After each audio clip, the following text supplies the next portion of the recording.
Astăzi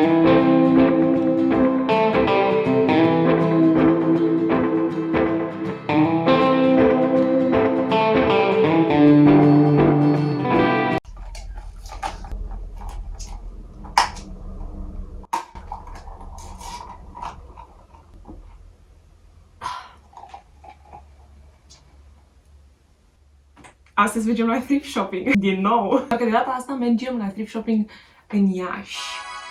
Și o să-mi iau cu mine, evident. Dar cred că mai întâi ar trebui să-mi usuc părul și să mă schimb. Cheers!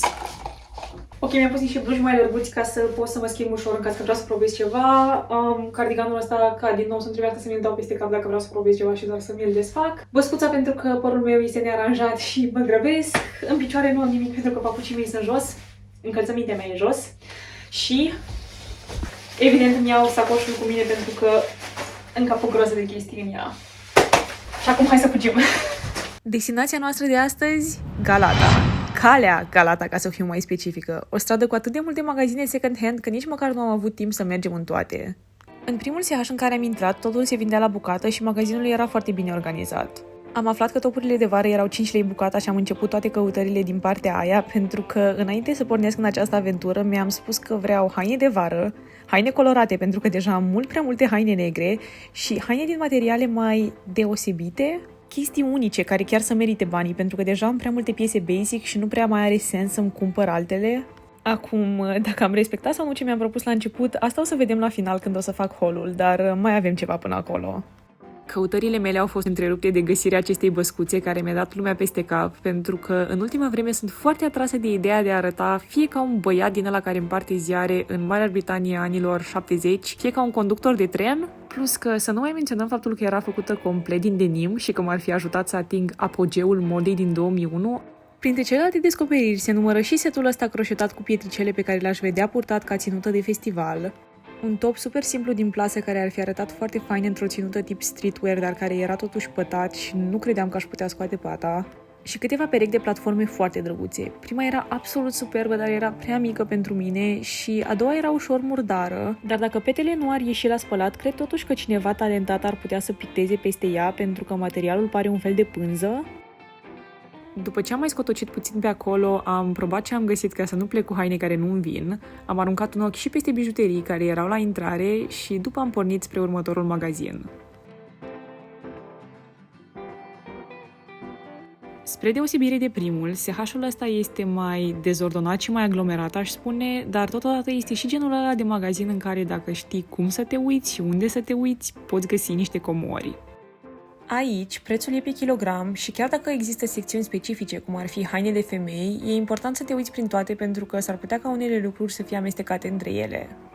Eu am început cu zona de accesorii și jucării, după care m-am mutat la partea de genți, unde am găsit niște piese foarte interesante. Something in the way. Printre poșetuța de crocodil de plastic roșu și această geantă cu J de la Juicy sau Versace sau poate Dolce Gabbana și acest art project făcut de un copilaș, am găsit asta. O geantă roșie lăcuită cu 10 de coperți cu Michelle Obama? Cineva de pe Instagramul meu chiar i-a dat numele de Michelle Obama, ceea ce mi s-a părut absolut incredibil. Căutarea de haine colorate a continuat și m-am pierdut fie prin sacouri mult prea largi pentru mine, fie prin plovere foarte pufoase care de fapt erau doar niște pături. Cum spuneam însă mai devreme, uneori se întâmplă pur și simplu să găsești niște comori și fix asta am eu aici. Sincer, chiar mi-aș lua ăsta.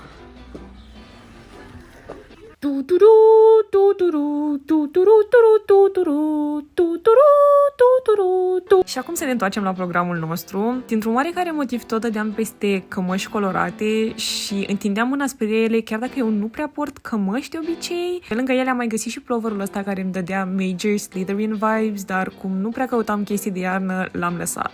Când am văzut ceaca asta din imitație de piele pe un umeraș, am știut instant cu ce vreau să o asortez. O bagmaul. Chiar îmi place super mult, dar se vede că e mare. Am avut o discuție internă foarte intensă cu mine însă pe baza acestor blugi de la Stradivarius, pentru că nu știam dacă merită să-i mai iau sau nu, având în vedere cât de mulți blugi am. Și după mi-am îndreptat toată atenția către zona de încălțăminte, unde chiar era nevoie să fii foarte atent și foarte determinat. Aici au fost două lucruri cu care a trebuit să mă împac repede. Primul a fost că foarte multe perechi de pantofi superbi erau fie prea mari, fie prea mici pentru mine, cum ar fi perechea asta de pantofi Oxford alb-negru cu platformă. Și al doilea, perechea unor pantofi era imposibil de găsit sau, dacă o găseai, era într-un loc atât de inaccesibil că nu era posibil din punct de vedere fizic să te târăști până acolo. Văd acolo o pereche de Nike, de fapt nu o pereche, doar un singur Adidas. Și nu știu dacă trebuie să mă bag după el sau nu. Oh well. O să-l las acolo pentru niște persoane mai aventuroase. La capitolul ăsta, piesa de rezistență au fost aceste cizme care mi-aduc aminte de Thanos, de Gucci și de o tipă care face aerobic pe muzică în anii 80, toate în același timp. Chiar dacă nu erau deloc genul meu, tot m-am chinuit să le dau jos și să le încerc, doar ca să-mi dau seama că sunt prea mari pentru mine. Poate totuși așa era cel mai bine. Și ca ultimă observație, magazinul ăsta avea foarte multe role pentru cei interesați. În următorul magazin, hainele se vindeau cu 20 de lei kilogramul și când am intrat, lucrurile arătau destul de promițător. Cea mai interesantă parte pentru mine a fost partea cu rochii și cu fuste, unde am găsit niște rochii mai diferite, să le spunem, inclusiv una care mă făcea să arăt ca perdeaua cabinei de probă, dar o perdea misterioasă, gotică de cabină de probă. Deci, dacă asta era mai scurtă, niște cizme cu platformă, ar merge. N-am mai găsit mare lucru, așa că am plecat, dar nu înainte de acest reminder că papuci este cuvântul suprem pentru încălțăminte. Scurtă întrerupere de program la o patiserie din apropiere pentru a mă bucura de un bine meritat trigon cu nucă. Revenind la program, intrăm acum în cel mai mare și ultimul magazin second-hand de pe ziua de azi, care, side note, deși era foarte ordonat, avea un miros cam straniu în comparație cu celelalte. Stând acum și uitându-mă la videourile pe care le-am făcut, îmi dau seama că parcă fiecare dintre SH-urile astea avea o specialitate, iar specialitatea ăstuia păreau să fie jachetele sau poate am fost eu doar foarte norocoasă și am găsit câteva foarte cute. Asta, de exemplu, era dintr-o piele sau o imitație de piele foarte moale, doar că îmi era și foarte, foarte mare.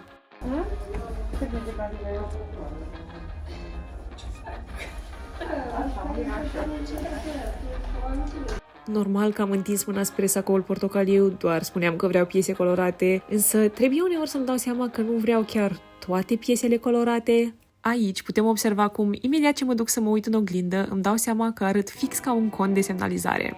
Exact ce-mi doream. Și dacă nu merge cont de semnalizare estetic, poate merge ciobănaș portocaliu cu vesta asta de la H&M. Asta mi se pare cel mai frumos la toată experiența asta. Indiferent că ești un elf, că ești Superman sau că ești cineva care are bilete la Neversea, la SH-uri ai cele mai mari șanse să găsești ceva și pe gustul tău. Și acum să vedem ce am găsit eu pe gustul meu. Și așa am ajuns la partea mea preferată. Chiar sunt curioasă după ce o să vă arăt toate lucrurile astea, dacă sunt anumite piese pe care credeți că aș fi trebuit să le iau și pe care le-am lăsat. Eu chiar am câteva regrete. O bagmă, despre tine vorbesc. Dar în mare mi se pare că am făcut o treabă relativ bună, deși nu pot să spun că am respectat exact ce am spus la început. Aceasta este punguța de la primul magazin. În total, dacă nu mă înșel, am dat 18 lei pe tot ce e aici. Ăsta este magazinul unde lucrurile se cumpărau la bucată și totalul cred că a fost de 18 lei. Cred că din momentul în care a apărut pe cameră, toată lumea știa deja că o să mi-o iau și chiar dacă pentru unii poate fi o alegere questionable, mie chiar îmi place super mult. Îmi aduce aminte de păpușile Bratz. Sunt absolut sigură că există câteva păpuși Bratz care poartă ceva, dacă nu identic, oricum foarte similar. Următoarea achiziție este maioul ăsta care arăta foarte ciudat pe umeraș, dar când l-am pus pe mine am avut o surpriză. Chiar îmi place foarte mult cum arată și mi se pare foarte interesant detaliul cu cele două fermoare. Mi-am cumpărat și tricoul ăsta din plasă pentru că mi-au plăcut foarte mult detalii, are niște cranii pe el și flori și se și încadra în categoria de chestii colorate, deci ăsta aș spune că este exact ce căutam. Și ultima achiziție este vestuța asta de la French Connection, care e mai mult un top decât o vestuță și mi se pare foarte potrivită pentru vară, pentru că este dintr-un material foarte lejer. Pentru magazinul ăsta am găsit și bonul și, într-adevăr, totul a fost 17,99 lei. Urmează al doilea magazin, cel mai dezordonat. La ăsta nu știu dacă am bon, dar cred că toate lucrurile au fost undeva la 78 de lei și cred că a fost cel mai scump, pentru că ce mi-am luat aici a fost mai voluminos și mai greu. Avem băscuța numărul 2. Cred că în momentul ăsta putem spune că sunt obsedată de băscuțe și nu cred că este o obsesie care să treacă prea curând, dar e o băscuță raiată și neagră. Nu cred că sunteți pregătiți pentru următoarea chestie. Băscuța numărul 3! Cineva să înțeleagă că nu puteam să o las, este o băscuță în carouri și da, e o băscuță care m-ar putea face să arăt ca un bunic, dar cine spune că nu asta îmi doresc? Motivul pentru care sacoșa asta a fost atât de scumpă a fost pentru că mi-am luat geaca din piele falsă, chiar dacă mi era puțin mare, mie îmi place un look oversize și aveam atât de multe idei în minte cu outfit-uri pentru care aș putea să o port că nu am putut să o las în urmă. Cred că cea mai mare regret al meu din nou este că nu am luat și geanta care se asorta cu ea, dar chiar dacă am plătit mai mult pe ea, nu regret pentru că știu că o să o port foarte multă vreme de acum încolo.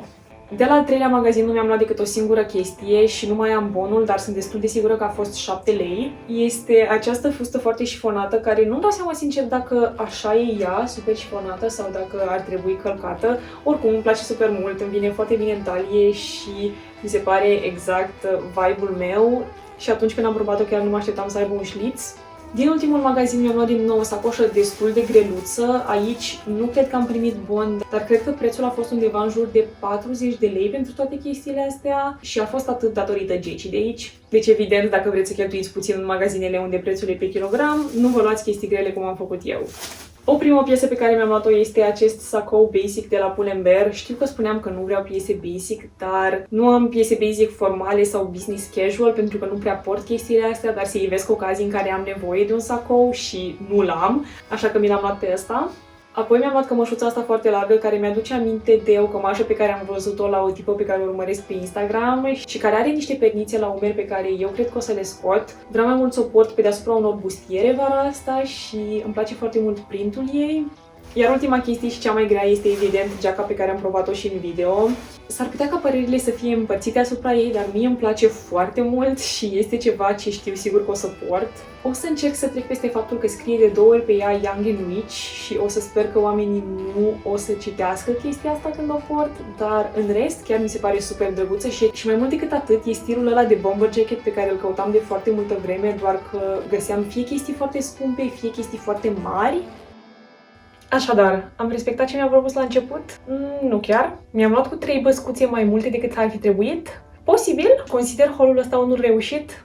Absolut. Și dacă vreți să vedeți cum eu o să-mi aranjez tot ce mi-am luat în diverse ținute, hai pe TikTok sau pe Instagram.